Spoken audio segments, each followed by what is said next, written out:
Salut les amis, bienvenue encore une fois de plus sur Codeur Passionné. Nous continuons avec la formation. Aujourd'hui, nous allons ajouter un tarif et nous allons le mettre à jour. Si vous êtes ici pour la première fois, je vous prie de vous abonner et de faire un tour au début de la playlist pour avoir le contexte de cette application. Et pour ceux qui sont déjà ici, n'oubliez pas de liker, de partager et aussi de me déposer dans le bloc de commentaires vos suggestions, toute remarque et pourquoi pas une parole d'encouragement.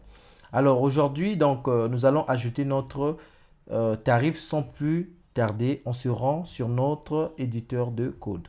Aujourd'hui, là, je serai un peu plus rapide parce que j'ai envie de boucler le tout avec cette vidéo.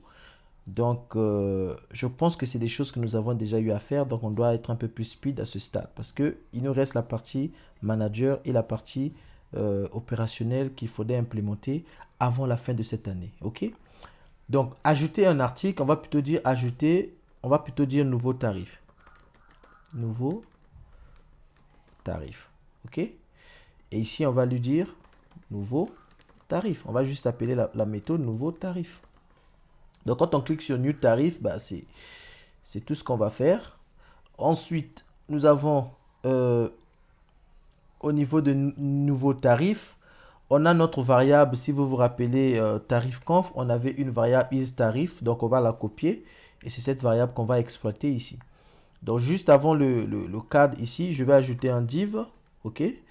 Je vais aussi ajouter un deuxième div ici et ici, je vais faire un div form group. Voilà. Et ici, on va mettre un select de form control. Et par les names, on va laisser. À l'intérieur, on aura une option qui n'aura quasiment rien, mais qui sera selected.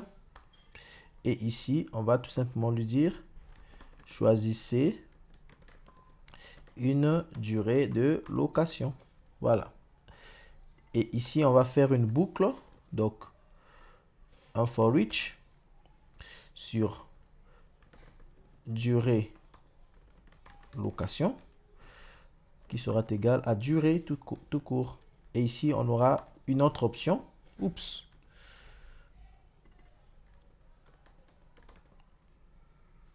On aura une autre option.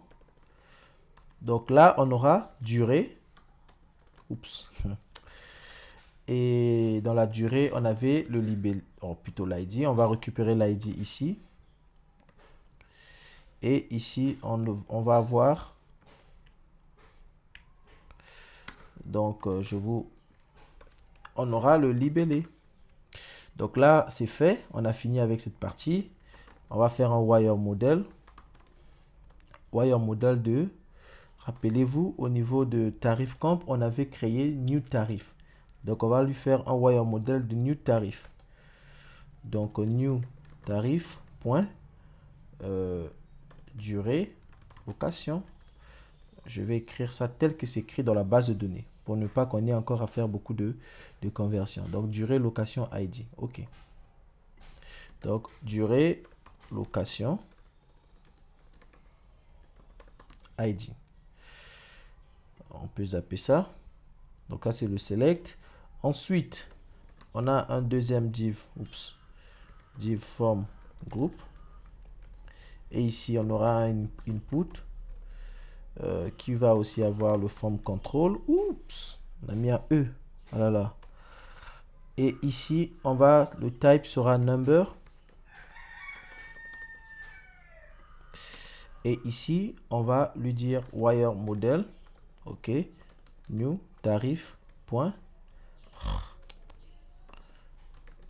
New tarif. Point. Prix. Tout simplement. Sans oublier que à ce stade, on va ajouter erreur. Donc, s'il y a une erreur, on va lui dire l'erreur va s'appeler comment? Bah, new tarif point durée location ID. Bah, s'il y a une erreur, tu mets la classe is invalid. Et juste après, ici également, tu vas faire la même chose. New tarif point durée location ID. Et là, C'est juste un span. Oups. Un span qu'on va afficher ici. Et on va lui dire $message. Donc je pense que je vais copier la même chose. Je vais venir déposer ici. Et ici, ça sera prix. Et je vais copier également la même chose là.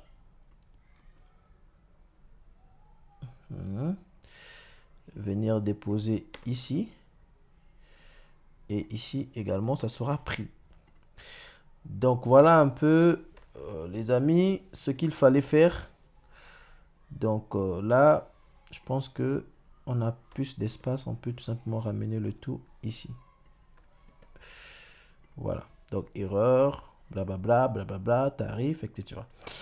Donc le span ici, je crois qu'il y a text danger, quelque chose. Ouais. Donc, histoire que ça soit un peu genre rouge pour montrer qu'il y a une erreur. Voilà. Donc là, on a fini avec le formulaire. Il nous reste tout simplement à ajouter donc un dernier div. Un dernier là. Donc ici aussi, on peut ajouter un dernier div. Et on va mettre nos deux boutons. Le bouton valider et le bouton annuler. Donc pour ça, je vais aussi aller chercher rapidement type article. Ici, je vais chercher, oula. Je vais chercher ces boutons quelque part. Je crois que j'avais ces boutons là, j'ai vu ça quelque part. Voilà, c'est ça, c'est ce que je vais prendre. Annuler et valider. Donc je reviens ici et je vais coller ces deux boutons là. Ensuite je formate. Oh là là. Et on va utiliser Blade.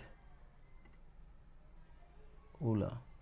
Donc là, c'est pas trop top hein, ce formatage là. Bref. Donc ici on aura validé et puis ici on aura donc validé. Ici on va dire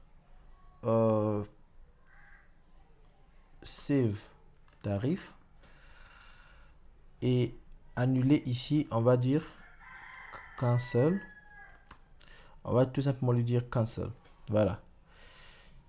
Donc alors tout ce bloc sera conditionnellement affiché. Donc ce bloc que nous avons créé ici sera conditionnellement affiché.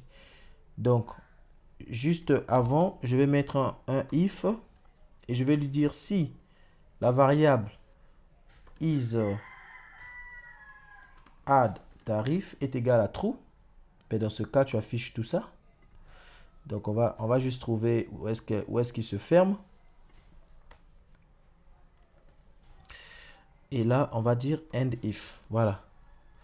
Donc on a save tarif à créer, on a cancel à créer. Et nous avons également la fonction, elle est où déjà? Nous avons la fonction nouveau tarif à créer. Donc, je reviens au niveau du composant et je vais créer ces fonctions juste en bas. Donc, public fonction. Oups. Donc, nouveau tarif.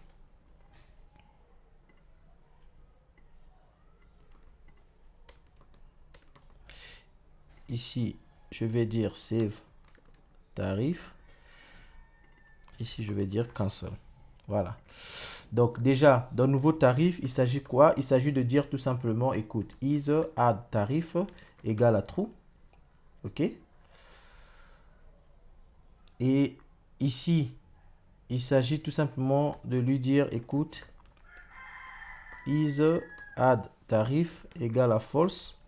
Mais aussi, tu vas réinitialiser toutes les erreurs qu'on pourrait avoir dans result erreur bag. Comme ça, on n'aura pas d'erreur. Parce que s'il y avait des validations, eh bien, cette fonction va tout simplement supprimer les erreurs de validation. Et ensuite, on aura aussi new tarif qu'il faudrait réinitialiser.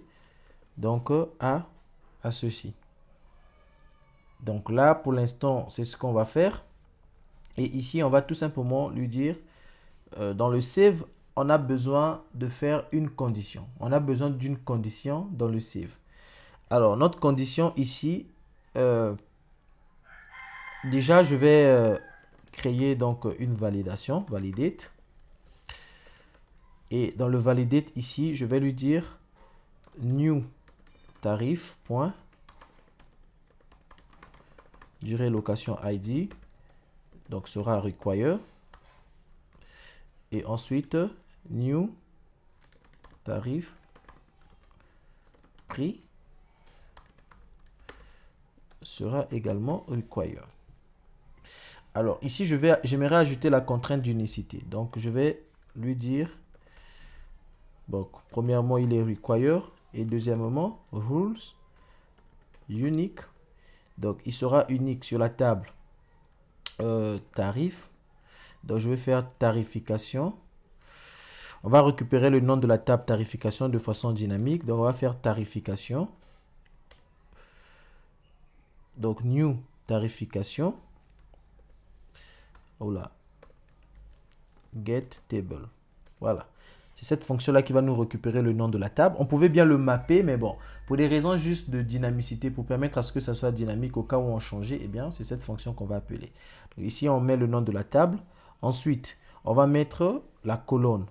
Donc, la colonne ici, elle doit être unique sur quoi? Bah, la colonne ici, on sait plus ou moins. Il s'agit ici de durée location. Donc, on va tout simplement lui dire durée location.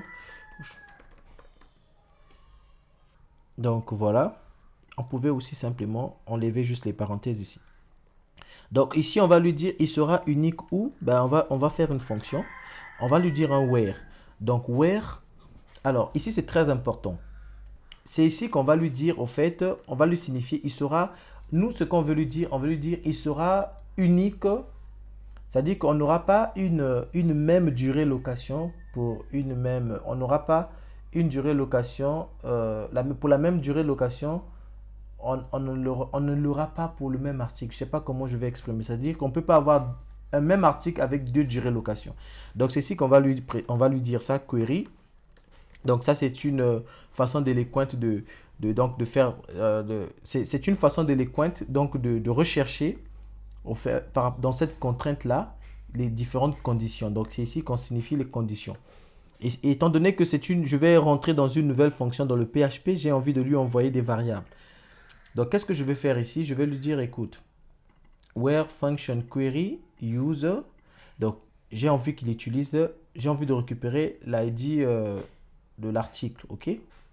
Donc, ce que je vais faire, ici, je vais créer une variable que je vais appeler article ID. Et je vais lui dire this article tout simplement ID. Comme ça, je pourrais passer la variable article ID de telle façon. C'est-à-dire que en PHP, lorsque vous utilisez des fonctions anonymes, les fonctions anonymes, elles ont leur scope. Leur scope, c'est-à-dire elles ont leur portée. Et donc, toutes les variables qui sont ici ne peuvent pas être accessibles au niveau de la fonction anonyme. Donc, étant donné que le where que nous utilisons de l'écoute prend une fonction anonyme, donc, nous avons besoin de lui dire, écoute, on aura besoin de cette variable à l'intérieur de cette fonction. Voilà pourquoi on utilise le use pour passer cette variable à l'intérieur de cette portée. Donc, et ici, on va tout simplement lui dire, donc, il va retourner le query. On récupère le query et on va lui dire where article ID sera égal à article ID. Donc, en un mot, qu'est-ce que j'essaie de faire ici? Bah, j'essaie tout simplement de dire, écoute, j'aimerais que tarification, donc j'aimerais que la durée horaire, cet ID-là, s'il y a déjà dans la base de données, pour le même article ID, une durée horaire qui correspond à celle-ci, qui est rentrée ici, pour laquelle nous faisons la validation, eh bien, tu dois tout simplement créer qu'il y a problème. Parce qu'on ne doit pas avoir, pour un même article, deux durées location similaires. Donc, dans des termes plus simples, on veut tout simplement lui dire, écoute, on n'aura pas deux tarifs de journée pour le même article. Donc, par exemple, journée égale à 10 000, journée égale à 15 000. Non, on ne peut pas avoir ça. On aura soit journée, soit demi-journée, soit autre chose, mais ça, on ne peut pas avoir deux durées location du même article qui se répètent. Donc, c'est ce que nous sommes en train de lui dire. Donc, on veut qu'il soit unique sur cette colonne. mais à condition que, unique par rapport à quoi? Par rapport au type article. Donc, qu'il n'y ait pas deux enregistrements de cette durée location pour ce même article. Donc là, on a fait la contrainte d'unicité par rapport à cela. Et donc, tout ce qui nous reste à faire, bah, c'est de valider. Donc ici, on va tout simplement mettre une virgule parce que ça continue. Ici, nous avons également le prix. Donc, le prix ici, bon, après, on peut ajouter number. Faites number si vous voulez. Mais bon, c'est déjà un nombre puisqu'on l'a sécurisé au niveau du input text. Donc là, une fois que c'est fait, donc nous avons ici notre fameux truc. Il y a encore une autre chose qu'on peut ajouter. On peut ajouter un message parce que un message pour lui dire écoute, par rapport à cette validation, voici le message que tu dois afficher. Et donc pour le message, je vais être un peu, pour faire court, pour être un peu rapide, donc ça c'est notre tableau de validation. Juste après, je fais une virgule et ici je vais coller tout simplement le message à afficher. Donc je vais lui dire pour la durée de location, lorsque nous allons avoir une erreur dans le sens de l'unicité, eh bien voici le message que tu dois afficher. Donc là, on a fait notre validation. Ben, une fois que la validation est faite, tout ce qui nous reste à faire, c'est tout simplement de créer notre tarification. Donc on va lui dire tarification, deux points. Moi ici, je vais utiliser le create or update. Donc il va faire les deux. Si la tarif existe déjà, il va l'enregistrer. Au cas contraire, il va peut-être la mettre à jour. Au cas contraire, il va la créer. Pardon, c'est update or create. Donc, update or create va prendre deux paramètres. Donc, ici, il va prendre un tableau. Je vais vous expliquer. Et dans le deuxième, il va aussi prendre un deuxième tableau. Je vais vous expliquer dans chaque tableau qu'est-ce qu'il va faire. Donc, dans le premier tableau, on va lui dire, écoute, si tu trouves un enregistrement qui aura durée location, ID, ok, qui correspond à, donc, ici on a validé, mais on va récupérer les données validées. Donc, on va faire, bon, après, on va tout simplement dire new tarif, this new tarif, ok. Donc, durée location ID. Donc, si tu trouves un enregistrement qui a le même, cette location ID et également au niveau de article ID, donc il a à la fois cette durée location ID et cet article ID. Donc, new tarif, ici on va dire article ID. Alors, on n'a pas article ID ici. Par contre, on a la variable article ID que nous avons récupérée là. Donc, c'est cette variable là qu'on va tout simplement récupérer. Rappelez-vous, tout en haut, on avait récupéré une variable article ID. Donc, c'est là. Donc, s'il trouve un enregistrement, donc, pour vous illustrer correctement ce que ça veut dire. Donc, s'il trouve au niveau de la base de données une ligne qui a à la fois une durée location, ok, qui est égale à ce que nous avons récupéré ici, et une, comment on appelle, et article ID ici. Donc, s'il y avait déjà un 11 qui existe, eh bien, qu'est-ce qu'il va faire? Il va tout simplement mettre à jour le prix.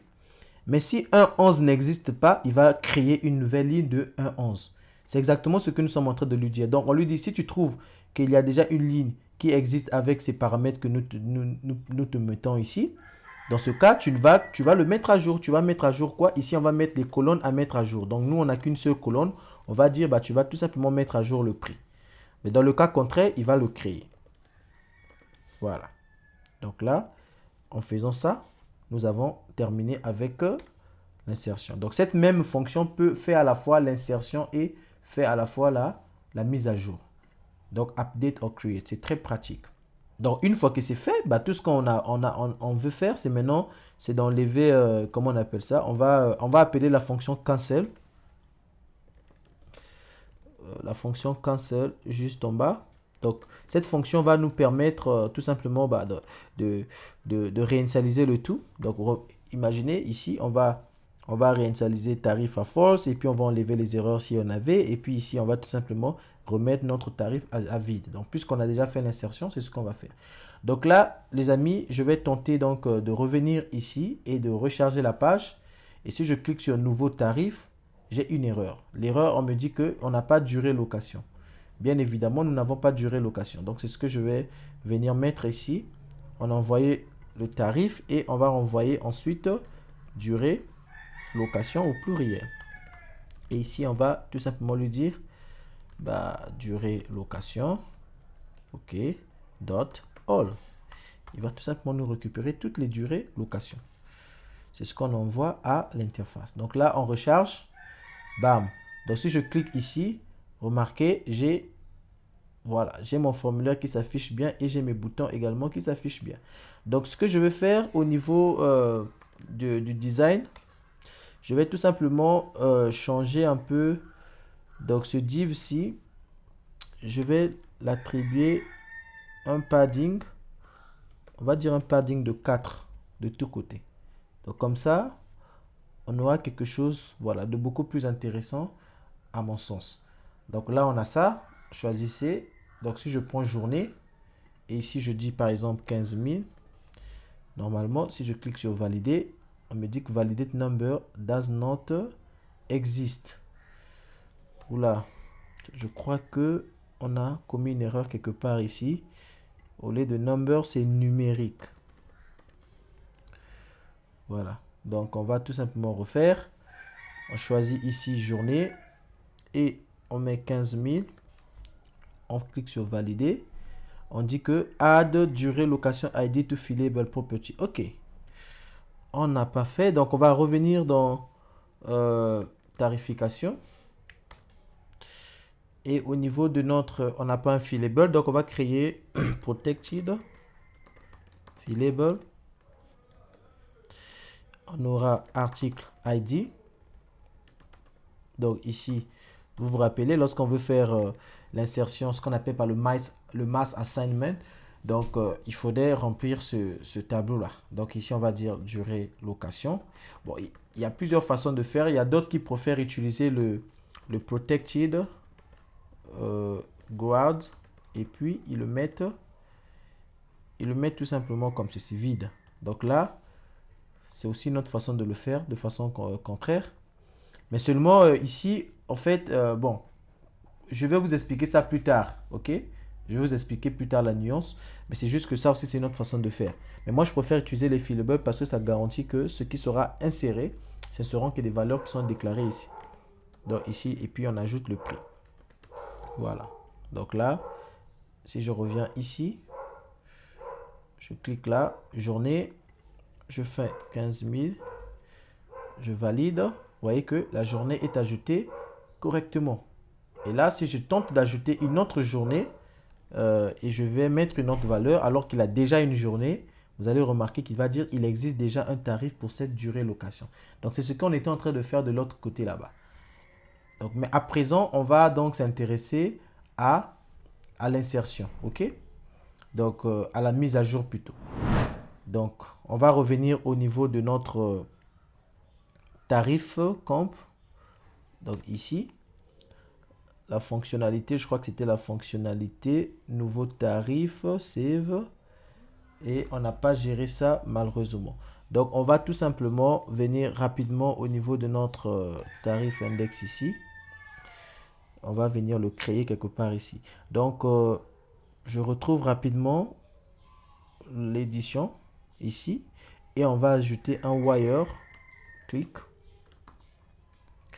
Wire click et on va l'appeler edit tarif.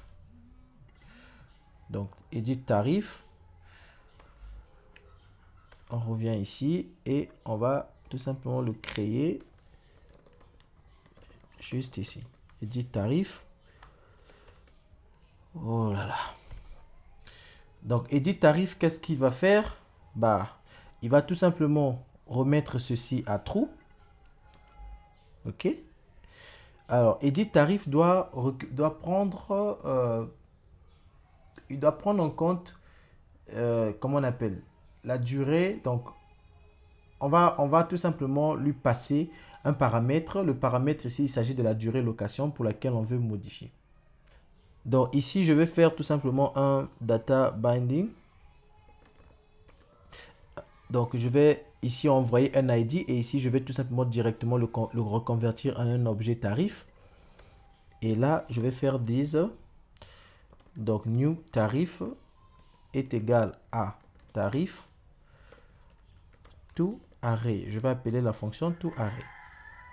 Donc, ceci étant fait, et j'aurais besoin, il me faut un moyen de connaître que nous sommes en train de faire une édition. OK?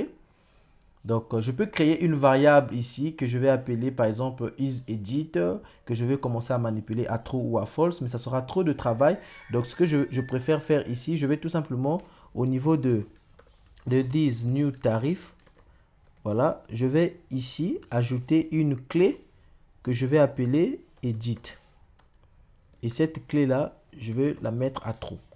Donc, c'est cette clé-là que je vais vérifier. Lorsque nous avons cette clé-là, ça veut dire que nous sommes en train de faire une édition. Donc, parce qu'on fait une édition, ça peut... Ici, pour une édition, rappelez-vous, pour les contraintes d'unicité, lorsque c'est une édition, cette contrainte sera valable si seulement si on ajoute une autre exception pour lui dire ignore le cas de la durée location qui est en édition actuellement. Donc, il nous faut un moyen en fait de rendre ça dynamique à ce stade. Donc, il nous faut un moyen de connaître est-ce que nous sommes en train d'éditer et si on édite, eh bien donc là, la règle de validation ici doit changer. Puisque nous utilisons la même variable pour l'ajout comme pour la mise à jour, donc on n'a plus besoin en fait, il nous faut juste avoir quelque chose qui nous montre que nous sommes en train d'éditer. Voilà pourquoi je suis en train d'ajouter au fait cette nouvelle clé ici. OK? Donc, edit tarif, je reviens au niveau de l'index avant de continuer avec le composant. Donc ici, on va tout simplement renvoyer l'ID, donc de tarif identif ID. Et là, tarif comp, on revient ici. Donc, on va maintenant s'appesantir à ce stade. Alors, les amis, moi, ce que je vais faire ici, je vais créer une fonction que je vais appeler unique rule. OK? Donc, ça sera une fonction anonyme. Cette fonction anonyme va utiliser... donc, je vous explique tout à l'heure. Donc, le but de cette fonction, c'est de permettre au fait qu'on ait au fait ça de façon dynamique. Parce que ici, rappelez-vous, c'est toute une fonction. Donc, à l'intérieur de ce tableau, je ne peux pas rajouter des... Je peux rajouter des conditions ici, mais ça sera trop. Ça ne sera pas beau à lire. Donc, je vais ramener ça à l'intérieur de cette fonction, qui est une variable au final, mais qui va se comporter comme une fonction. Et à l'intérieur, je vais faire ce traitement. OK? Donc, ici, ce que je vais faire, je vais tout simplement couper tout ce qui est ici. Et je vais venir coller ici. Donc là, je mets un point virgule. Alors, à l'intérieur de cette fonction, j'ai besoin de la variable article ID. Donc, comme pour tout à l'heure, on avait utilisé dans le use, donc ici aussi, je dois le mettre ici. Comme ça, cette variable sera utilisée également à l'intérieur. Donc, en faisant ainsi, je vais ici mettre un return. Donc, j'aimerais qu'il me retourne la valeur de cette règle-là. Et c'est cette valeur-là que nous allons mettre ici. Donc, ici, on va dire unique rule et on va l'appeler de cette façon.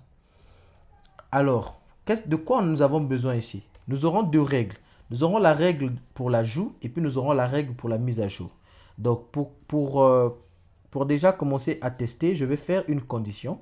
Donc, ici, je vais faire une condition ternaire. Je vais dire i7. Donc, si new tarif, OK?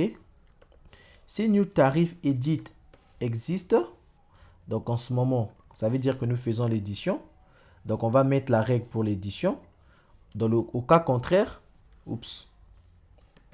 au cas contraire, on fait la règle pour la mise à jour. Donc, c'est ici qu'on va mettre la règle pour l'édition. Donc là, je vais tout simplement coller ici.